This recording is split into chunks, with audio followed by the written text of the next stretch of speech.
तो हेलो दोस्तों, मेरा नाम है कुमार सिकेन और आप देख रहे हैं क्लब वेयर स्टडी पॉइंट। इस वीडियो में हम बात करने वाले हैं निर्धनता एक चुनौती, जो कि चैप्टर नंबर 3 है आपका क्लास 9th के बच्चों के लिए इकोनॉमिक सब्जेक्ट से। इसमें दोस्तों मोस्ट इंपोर्टेंट जो क्वेश्चन है आपके कराए जाएंगे। आपको पता है आपका जो चैप्टर है इसमें जो भी इंपॉर्टेंट चीजें हैं जो कि आपके पेपर में पूछी जाती है वह सभी हम यहाँ पर कराएंगे। सबसे पहला जो क्वेश्चन है दोस्तों वह है आपका निर्धनता क्या है। पहले मैं आपको यहाँ पर बता दूं दोस्तों, निर्धनता यानी गरीबी, यानी कि गरीब लोग जो भी अपनी बेसिक नीड्स यानी कि जरूरत का सामान भी जो नहीं खरीद पाते हैं, जिनकी जो आमदनी है वह इतनी ज्यादा कम है कि वो अपनी जो बेसिक सामान है उसको भी वो नहीं खरीद पाते, तो ऐसे लोग जो होते हैं वो गरीब होते हैं। ठीक है, और उसी को हम निर्धनता कहते हैं। यहाँ पर आपके सामने सबसे पहले हम देखते हैं कुछ डेफिनेशन। यहाँ पर निर्धनता से अभिप्राय है दोस्तों, जीवन के लिए जो न्यूनतम चीजें होती है उपयोगी, उन आवश्यकताओं को भी वो पूरा नहीं कर पाते, उन्हें ही हम निर्धन व्यक्ति कहते हैं, गरीब व्यक्ति कहते हैं। उनकी आमदनी इतनी ज्यादा कम होती है कि वे अपनी सामान्य जो बिल्कुल नॉर्मल सी जरूरतें होती है उन वस्तुओं को भी वो खरीद नहीं पाते हैं। ठीक है, तो निर्धनता आपको समझ में आ गया। अब हम एक बार WB के आंकड़ों के ऊपर बात करते हैं। यहाँ पर आपको पता है जो वर्ल्ड बैंक है यानी कि विश्व बैंक, भारत देश के अंदर उसने कहा है कि हर 5वां व्यक्ति जो है वो गरीब है, यानी समझ रहे हो आप। तो ये जो आंकड़ा है ये WB के अनुसार है। बात कर लेते हैं यहाँ पर इंपॉर्टेंट कुछ परिभाषाओं के ऊपर में, जैसे कि शहरी निर्धनता पूछा जाता है आपसे कि शहरी निर्धनता क्या होती है। तो शहरी निर्धनता का मतलब होता है दोस्तों, शहर में जो लोग काम कर रहे हैं उन गरीब लोगों के ऊपर हम बात कर रहे हैं, जैसे रिक्शा चलाने वाले, ठीक है, मोची, और जो मजदूर लोग होते हैं, जो मजदूरी पाने वाले श्रमिक होते हैं। तो ये सभी जो है जो शहर के अंदर होते हैं इनको हम क्या कहते हैं, शहरी निर्धनता। ये सभी लोग शहर के अंदर में गरीब पाए जाते हैं। अगर हम बात करें यहाँ पर ग्रामीण निर्धनता, यानी गांव में कौन गरीब है, तो गांव में जो गरीब होता है वो होता है भूमिहीन किसान। किसान तो वहां पर सब होते हैं, लेकिन भूमिहीन किसान का मतलब है एक ऐसा किसान जिसके पास अपनी खुद की भूमि नहीं है, वो किसी और की जमीन पर काम कर रहा हो, खेतीहार मजदूर या छोटे छोटे सीमांत किसान, इन सभी को गांव में गरीब कहते हैं। ठीक है, अगर हम बात करें दोस्तों यहाँ पर एक इंपॉर्टेंट क्वेश्चन के ऊपर में कि असुरक्षित समूह, असुरक्षित समूह कौन सा होता है, यानी वो समूह जिसको दूसरे समूह के लोगों से खतरा रहता है और वो अपने आप को असुरक्षित समझते हैं। ठीक है, तो वो होता है दोस्तों, आपको पता ही होगा, अनुसूचित जाति और अनुसूचित जनजातियों के बारे में आपने पढ़ा होगा। जो अनुसूचित जातियां अनुसूचित जनजातियां होती है ना, ये सब बहुत ही लो कैटेगरी के, या आप कह सकते हो कि छोटे इनको वर्ग में इनको माना जाता है। ठीक है, यानी कि इनको नीची जाति का समझा जाता है और इसलिए ये असुरक्षित होते हैं। क्यों दोस्तों, क्योंकि अगर हम बात करें ग्रामीण श्रमिकों के परिवार की, नगरीय जो मजदूर होते हैं उनके परिवार की, तो ये सबसे ज्यादा अपने आप को असुरक्षित समझते हैं, क्योंकि ये कहीं पर भी जाते हैं काम करने तो इनको वहां पर बहुत छोटी कैटेगरी से, बहुत छोटी जाति के रूप में इनको मापा जाता है, और जिससे ये अपने आप को जो क्या समझते हैं, असुरक्षित समझते हैं, और इनको ऐसा लगता है कि हमारे साथ कभी भी कुछ भी जो दुर्घटना है वो हो सकती है। तो दोस्तों आगे बढ़ते हैं हम अपने नेक्स्ट टॉपिक के ऊपर, और वो है एक इंपॉर्टेंट टॉपिक, अंतरराज्य असमानता।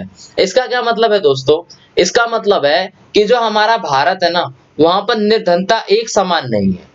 जो अलग अलग राज्य है वहां पर निर्धनता अलग अलग है। कुछ राज्य ऐसे हैं जहां पर जो प्रति व्यक्ति आय है लोगों की वो ज्यादा है, कुछ राज्य ऐसे हैं जहां पर प्रति व्यक्ति जो आय है वो बहुत ही ज्यादा कम है, नॉर्मल से भी कम। ठीक है, जैसे अगर हम बात करें तो जो बिहार और उड़ीसा है, ठीक है, यहाँ पर सबसे ज्यादा निर्धन लोग पाए जाते हैं, इसलिए बिहार और उड़ीसा निर्धन राज्यों में आता है। और ये बात हमने कर ली कि जो सारे राज्य होते हैं वहां पर निर्धन लोगों का जो अनुपात होता है वो समान नहीं होता, एक जैसा नहीं होता, सब जगह अलग अलग होता है। और ये बात हमें उस जगह के लोगों के प्रति व्यक्ति आय से पता चलता है। कुछ हम आंकड़े लेंगे, उस आंकड़े के अनुसार भी जो है हम समझेंगे। यहाँ पर देखिए आपके सामने जो है निर्धनता के कारण, पहले हम स्पष्ट करते हैं कि निर्धनता जो है उसके कारण क्या है। आखिरकार लोग गरीब क्यों है, क्या कारण है इसके पीछे? सबसे पहला कारण है दोस्तों ब्रिटिश उपनिवेश। जो आपको पता है अंग्रेजों ने हमारे ऊपर राज किया था, तो उस राज करने के दौरान, उस शासन के दौरान हमारा जो आर्थिक विकास है ना, वो नहीं हो पाया था। वो बहुत ही ज्यादा निम्न हुआ था, वो बहुत ही ज्यादा कम हुआ था। ठीक है, पहला कारण तो ये। दूसरा कारण क्या है? उच्च जनसंख्या वृद्धि। हमारी जो जनसंख्या है वो बहुत ही रफ्तार से वृद्धि कर रही है, जिसके कारण क्या है, संसाधन जो है वो बहुत ज्यादा भागों में बांटे जाएंगे, और जब संसाधन बहुत ज्यादा भागों में बांटे जाएंगे तो वो सभी के पास उतना नहीं पहुंच पाएगा जितना कि पहुंचना है। तो एक ये भी कारण है, उच्च जनसंख्या वृद्धि।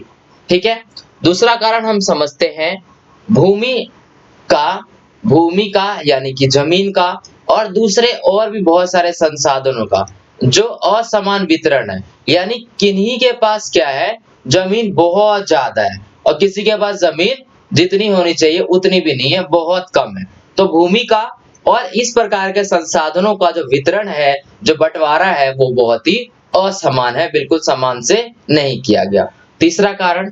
चौथा कारण दोस्तों हमारी सामाजिक और सांस्कृतिक कारण भी है। हमारे समाज में भी कुछ ऐसी कमियां हैं, कुछ आप समझ सकते हो कि इसके पीछे सामाजिक और सांस्कृतिक दोनों का ही कहीं ना कहीं हाथ है हमारे निर्धनता के ऊपर। ठीक है, तो ये सभी पॉइंट आपको नोट डाउन करने हैं, बहुत ही ज्यादा इंपॉर्टेंट है।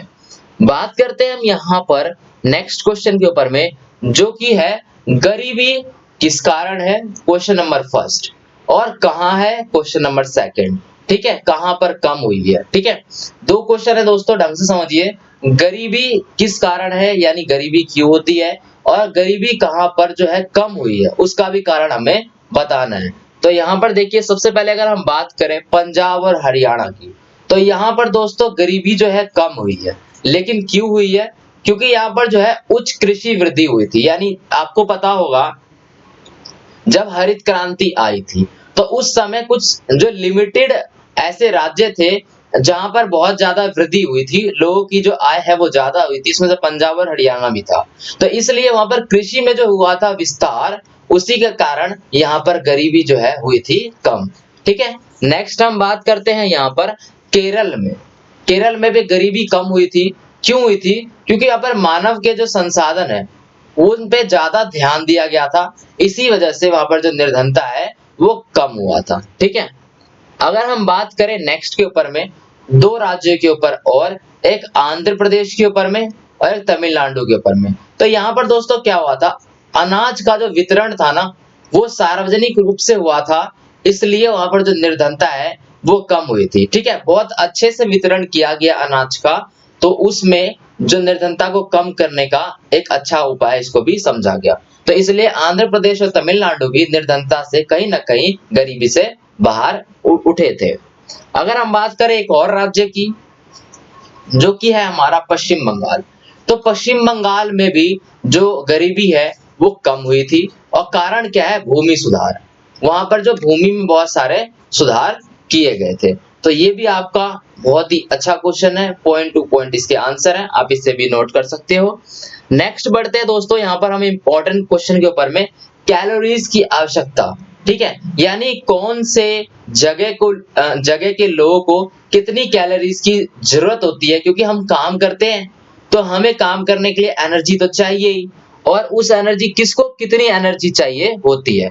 दोस्तों अगर हम बात करें तो आपको पता है जो ग्रामीण क्षेत्र के लोग होते हैं वो ज्यादा मेहनत करते हैं, क्योंकि उनको खेती बाड़ी करनी होती है। शहर के लोगों का जो काम होता है वो ज्यादा शारीरिक बल पे ना होके मानसिक बल पे होता है। तो गांव के लोगों को ज्यादा कैलोरीज चाहिए होती है, 2400 कैलोरी प्रति व्यक्ति प्रतिदिन, यानी हर एक व्यक्ति को हर एक दिन चाहिए।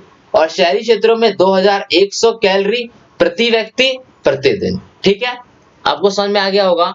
एक और चीज की अगर हम बात करें, जो कि है आय, यानी गांव के क्षेत्र में और शहर के क्षेत्र में लोग की जो प्रति व्यक्ति जो आय है वो प्रति माह कम से कम कितनी होनी चाहिए। तो ये आंकड़ा बहुत पुराना है दोस्तों, आप इस पर नजर डालना, मैं भी आपको नया आंकड़ा भी बताऊंगा थोड़ा सा। ठीक है, यहाँ पर समझिए, ग्रामीण क्षेत्रों में 816 रुपए प्रति व्यक्ति प्रति माह तो चाहिए ही चाहिए, जो कि आपको दिख रहा होगा बहुत ही हद से ज्यादा कम है। 816 रुपए प्रति माह, यानी हर एक महीने, ठीक है, हर एक व्यक्ति को चाहिए। और शहरी क्षेत्रों में भी 1000 रुपए प्रति व्यक्ति प्रति माह। ये 2011 और 12 का आंकड़ा है, इसलिए ये इतना ज्यादा कम है, ठीक है। अभी का आंकड़ा जो है वो बढ़ गया होगा, लेकिन ये आंकड़ा हमारे पास बहुत पुराना है, 2011 एंड 12 का आंकड़ा है, इसलिए इतना पैसा जो है यहाँ पर रुपए वो कम है।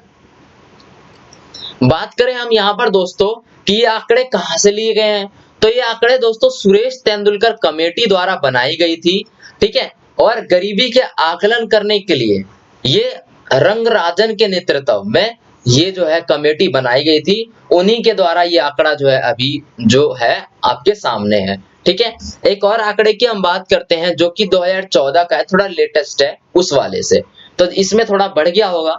जिसने अपनी रिपोर्ट जून 2014 में दी कि इसके हिसाब से ग्रामीण क्षेत्रों में 972 रुपए, यानी बढ़ गया थोड़ा ग्रामीण क्षेत्रों में प्रति व्यक्ति प्रति माह, तथा शहरी क्षेत्रों में 1407 रुपए प्रति व्यक्ति प्रति माह निर्धारित किया गया है, ठीक है। तो ये सारे जो आंकड़े हैं ये यहाँ से इकट्ठा किए जाते हैं, और आपको 2 साल में जो है फर्क वो दिख गया होगा, 2012 का और 2014 का। अभी के हिसाब से अगर हम बात करें तो ये आंकड़ा जो है ये कुछ और ही होगा, ठीक है दोस्तों। अगर हम बात करें यहाँ पर अब आपके इंपॉर्टेंट क्वेश्चन के ऊपर में, जो कि बहुत ही ज्यादा जो क्वेश्चन है आपसे पूछा जाता है, वो है महात्मा गांधी राष्ट्रीय ग्रामीण रोजगार अधिनियम 2005। ये क्या है दोस्तों, नाम से ही पता चल रहा है कि इसमें ग्रामीण लोगों को रोजगार देने की बात कही जाएगी। जो गांव के लोग हैं ना, उनको रोजगार देना है, उन सभी चीजों की बात यहाँ पर की जाएगी, ठीक है।